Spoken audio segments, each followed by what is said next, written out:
নওশাদকে, ইমতিয়াজ আহমেদকে, কামরুজ্জামানকে রুখবে এমন ক্ষমতা মমতা বন্দ্যোপাধ্যায়ের নেই। মমতা বন্দ্যোপাধ্যায়ের চিন্তা করা উচিত যে আজকে তিনি এই ক্ষমতায় রয়েছে, তিনি ভাইপো শহর যে রাজ করছে কার বলে। 2011 সালে এই কামরুজ্জামান, এই যত অরাজনৈতিক সংগঠন আছে, সমস্ত সংগঠনের মিলিত প্রচেষ্টায় 34 বছরের শাসনকে পরাজিত করে এই মমতা বন্দ্যোপাধ্যায়কে, এদের নেতৃত্বে বাংলার মানুষ ভোট দিয়েছিল। আর এই মুখ্যমন্ত্রী বলেছিল, প্রথম টিভির সামনে এসে টিভিতে বলেছিল, সংখ্যালঘুদের বড় হাত আমার মাথার উপরে ছিল বলে আজকে আমি এই 2011 সালে ক্ষমতায় এসেছি। ভুলে গেছে এই মুখ্যমন্ত্রী মমতা বন্দ্যোপাধ্যায়। আর তাকে স্মরণ করাতে চাই, এই বিদায়ের ঘন্টা, বিজেমূলের বিদায়ের ঘন্টা আজকে এই সংবিধান বিরোধী ওয়াকফ সংশোধনী 2025 বাতিলের দাবিতে যে 3 দিনের ধর্ণামঞ্চ ছিল, আজকে সেই বিজেমূলের কফিনে শেষ পেরেকটা মারা হলো। এই বিজেমূল, এই দাদা দিদি নরখাদক মুখ্যমন্ত্রী মমতা বন্দ্যোপাধ্যায় এবং নরেন্দ্র মোদী, এদেরকে 2026-এ বিদায়ের ঘন্টা বেজে গেল।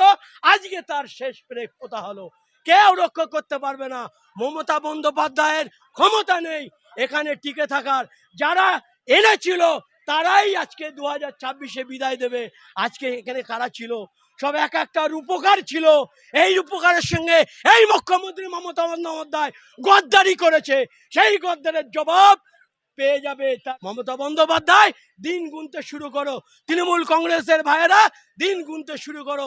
তোমাদের খাওয়া শেষ, শুধু শুধু সময়ের অপেক্ষা।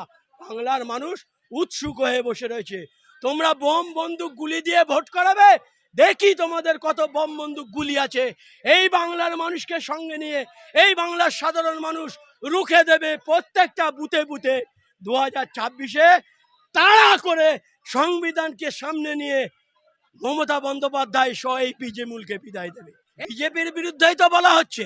রাজ্য সরকার মুখ্যমন্ত্রী মমতা বন্দ্যোপাধ্যায়ের কলিজায় কেন জ্বালা করছে জানেন? কেন জ্বালা করছে?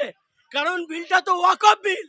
আর এই ওয়াকফ এই পশ্চিমবাংলায় কতটা নিশ্চয়ই আপনারা শুনেছেন বলেছে আজকে, এবং তার 80%, 70 থেকে 80% এই মমতা বন্দ্যোপাধ্যায় নিজে খাচ্ছে, এই অভিষেক বন্দ্যোপাধ্যায় নিজে খাচ্ছে, ববি হাকিম নিজে খাচ্ছে, তৃণমূল কংগ্রেসের দলেরা হাজার হাজার কোটি টাকার ওয়াকফ সম্পত্তি নিজেরা লুট করছে। তো কলিজায় ব্যথা লাগবে না? অবশ্যই লাগবে। তারপরে দাদার মন জুগুতে হবে, নইলে ভাইপোকে ইডি দিয়ে তো তুলে নেবে, সিবিআই দিয়ে তুলে নেবে। তাই ভোটারদের, বিশেষ করে সংখ্যালঘু সম্প্রদায়কে বলির বক